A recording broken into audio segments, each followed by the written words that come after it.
Olá, está começando o Boletim de Notícias. Eu sou Marília Chege e te faço companhia a partir de agora. A última semana do inverno, na maior parte do Brasil, registrou temperaturas acima dos 40 graus Celsius. Picos de calor tornaram-se comuns. Uma pesquisa feita pela Carbon Plan e pelo jornal The Washington Post calculou quantos dias de calor cada cidade vai enfrentar nos próximos anos. Belém do Pará deverá ter quase 7 meses de temperaturas extremas até 2050.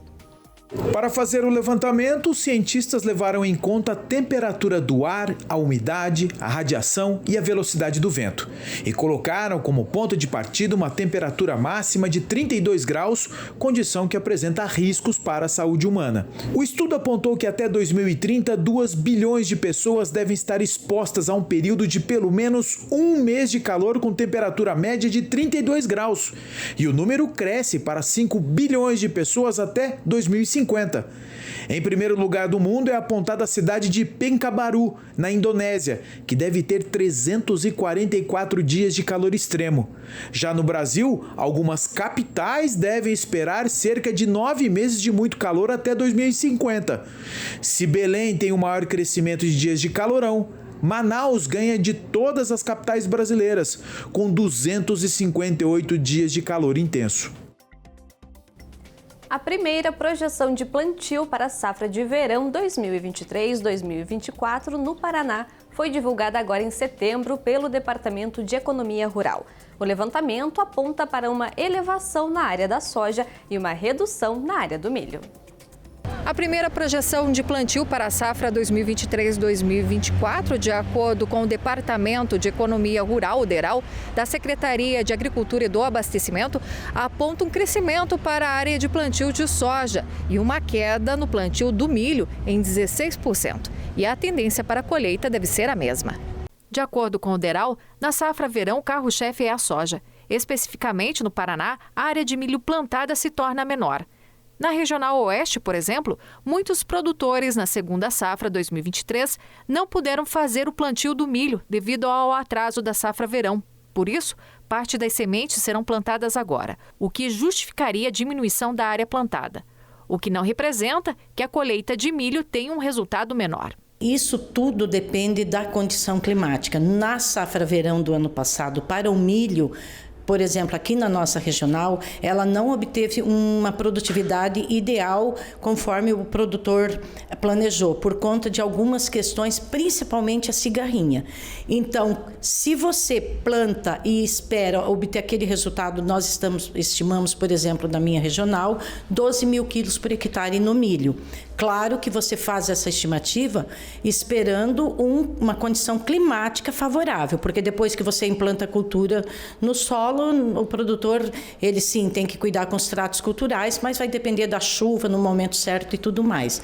Então, assim, mesmo havendo uma pequena redução na área de milho, pode ser que o resultado final da colheita ele seja maior que na safra anterior, dependendo dessa condição climática favorável ou não. O Paraná planta 5 milhões e 800 mil hectares e a expectativa é positiva na produtividade da soja nesta safra. O Paraná, aqui no oeste também não é diferente, nós colhemos mais de 3.800 quilos de soja por hectare. Aqui no oeste nós colhemos mais de 4 mil quilos de soja por hectare. Isto ocorreu na safra 22-23. E se nós tivermos clima, isso também vai ocorrer na safra 23-24, com uma possibilidade devido às inovações tecnológicas, nós tendo clima, nós temos novos insumos, novos produtos, novas sementes, que vai incrementar mais essa produtividade. Os números de pessoas em busca de cirurgia bariátrica cresce a cada ano pelo país e também no mundo. É uma consequência das mudanças de comportamentos que já transformaram a pirâmide etária do Brasil. A dona Isilda nunca teve uma vida regrada com a alimentação. Comia de tudo e, com o passar dos anos, viu sua vida mudar por conta da obesidade. Ela chegou a pesar mais de 164 quilos. E a minha vida era muito difícil porque eu tinha dois meninos para cuidar e o meu peso estava ficando já insuportável. A família tentou de várias maneiras para que a Isilda parasse de sofrer e fizesse a cirurgia bariátrica. Isso já estava sendo até um problema, um risco para ela, né? Então a gente se preocupava muito, a gente conversava com ela, apresentava, falava das cirurgias bariátricas que estavam tendo, né? Ela precisou realizar uma cirurgia de emergência de uma hérnia e a cirurgia bariátrica foi a única saída para ela perder peso. Mesmo com medo, mas com o apoio da família, ela fez o procedimento. E o sonho dela era ir para Telemaco de ônibus, né? Então, quando ela fez a cirurgia bariátrica, que ela perdeu, ela falou, vou realizar meus sonhos. Uma coisa tão simples para nós, mas que para ela era limitante, né? O símbolo da cirurgia bariátrica é a borboleta, né? Um símbolo que os próprios pacientes escolheram. Então, essa é a maneira que os pacientes encaram a cirurgia bariátrica. É uma metamorfose. Tem uma vida antes e uma vida depois. Diferente da dona Isilda, que fez o procedimento cirúrgico por conta da saúde, muitas pessoas estão procurando fazer a intervenção cirúrgica simplesmente por estética. Segundo a Sociedade Brasileira de Cirurgia Bariátrica, no ano de 2022 foram realizadas no Brasil mais de 74 mil procedimentos, um crescimento de quase 23%, se comparado com os números de cirurgia em 2019, antes da pandemia. Bom, o aumento ele é proporcional ao tamanho do problema que a gente está tentando resolver, que é a pandemia de obesidade que a gente vive atualmente. Então, a cirurgia bariátrica ela é o que a medicina tem de melhor para oferecer para os pacientes com obesidade mórbida. Segundo a Organização Mundial da Saúde, a obesidade continuará sendo um dos problemas mais complexos a serem enfrentados. A estimativa do órgão é que até 2025, mais de 2 bilhões de pessoas estejam acima do peso e 700 milhões obesos. A obesidade é um problema multifacetado com uma série de fatores contribuintes. Mudanças nos padrões alimentares e a disponibilidade excessiva de alimentos processados ricos em calorias e pobres em nutrientes têm desempenhado um papel significativo.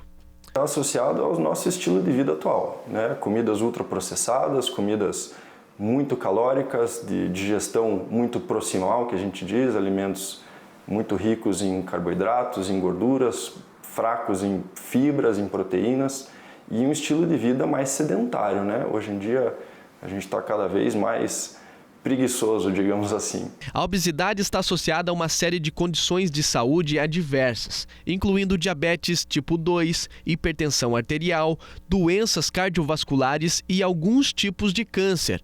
Além disso, a obesidade pode ter um impacto negativo na saúde mental e hoje, 6 meses depois da cirurgia bariátrica, a dona Isilda é outra pessoa. Fico arrumando a casa e vejo uma coisa, me abaixo, pego, faço isso, faço aquilo, sabe? Saio passear com meus meninos. A Superliga Feminina de Vôlei inicia em novembro e a Unilife Maringá, como representante do Paraná, estará na Série A da competição. No último final de semana, a equipe participou de 2 jogos amistosos como parte da preparação para o torneio. A apresentação oficial da equipe Unilife Maringá para a Superliga de Vôlei Feminino aconteceu em 2 jogos amistosos. O time comandado por Aldori Gaudêncio Júnior vai disputar a Série A da Superliga, que começa em novembro. Esse amistoso ele serve para preparação, né? A gente roda bastante a equipe, o objetivo é dar volume de jogo e ritmo para as meninas para se prepararem para a Superliga. Na Superliga você pode esperar uma equipe que vem para brigar pelo meio da tabela, né? Nós não nos vemos mais como uma equipe que pensa no rebaixamento, e sim já buscando a parte de cima da tabela. Parte do elenco do Unilife Maringá teve a contratação renovada para essa temporada e outras 7 jogadoras chegaram para somar esforços. Entre elas a ponteira Diana Lopes, da Argentina, e a levantadora Tamaki Matsui, do Japão, que não participou dos amistosos, mas que deve se juntar à equipe nos próximos dias. Jogadoras como a ponteira Jussara e a capitã Natália, que competiram recentemente no Mundial Universitário, vão usar a experiência para impulsionar a equipe maringaense. Para mim, lá no Mundial foi uma experiência incrível, bacana, onde eu consegui crescer um pouco. Foram curtos dias lá, mas foi essencial para a minha evolução e eu estou muito feliz com isso. Eu e a Jussara, a gente participou do Mundial lá na China e foi importante para a gente poder ver como outras equipes jogam e também se espelhar para poder fazer um bom trabalho aqui em Maringá. Os amistosos foram disputados no último final de semana no ginásio Chico Neto, contra a equipe Blue Vôlei de Blumenau, Santa Catarina. Um final de semana com partidas acirradas, jogos quentes dentro e fora da quadra. Os torcedores sofreram com um calor de 37 graus. A equipe de Maringá perdeu os 2 amistosos, mas seguirá com foco na preparação para a Superliga, que inicia no dia 7 de novembro. O nosso projeto ele tem bases sólidas, né? A gente veio com objetivos crescendo aos poucos. Primeiro era estar na Superliga, conquistamos essa vaga. No primeiro ano, realmente o objetivo era a permanência, né? Lembrando que a Superliga ela está entre os 3 maiores campeonatos do planeta, então estar na Série A demanda de muito trabalho, muita dedicação e muito investimento. Então, estar na Superliga já é uma grande conquista. Agora, buscando voos maiores, a equipe espera sim estar nos playoffs essa temporada. A Organização Mundial da Propriedade Intelectual divulgou nesta quarta-feira um relatório sobre inovação que inclui um ranking dos países mais inovadores, no qual o Brasil é o melhor colocado entre os latino-americanos. O Brasil lidera, pela primeira vez na América Latina, o ranking dos países mais inovadores elaborado pela Organização Mundial da Propriedade Intelectual, integrante do Sistema das Nações Unidas. Depois de subir 5 posições, o Brasil ficou em 49º lugar. Chile em 52º e México em 58º são os outros 2 países da região melhores posicionados. O relatório mostra que a economia da inovação, antes concentrada na América do Norte e na Europa Ocidental, está se diversificando. Pelo 13º ano consecutivo, a Suíça lidera a classificação, que tem as 10 primeiras posições majoritariamente ocupadas por países ocidentais. As 2 exceções são Singapura, 5ª colocada, e Coreia do Sul, 10ª. A organização destacou que o financiamento da inovação enfrenta dificuldades devido às fortes incertezas decorrentes do fim do crédito barato, o que tem consequências nefastas para o capital de risco disponível. O documento mostra que o valor global do capital de risco que financia a inovação e que aposta principalmente em startups caiu 40% em 2022 e continua em queda. A diminuição no último ano se segue ao boom de investimento em 2021, impulsionado pelo combate à pandemia de Covid-19, que também permitiu alimentar fundos que costumam ser mal atendidos. Um ponto positivo é que em 2022 houve um aumento significativo dos gastos das empresas em pesquisa e desenvolvimento, que atingiram 1,1 trilhão de dólares, 5,5 trilhões de reais, um recorde. Está terminando o Boletim de Notícias. Obrigada pela sua companhia e até a próxima.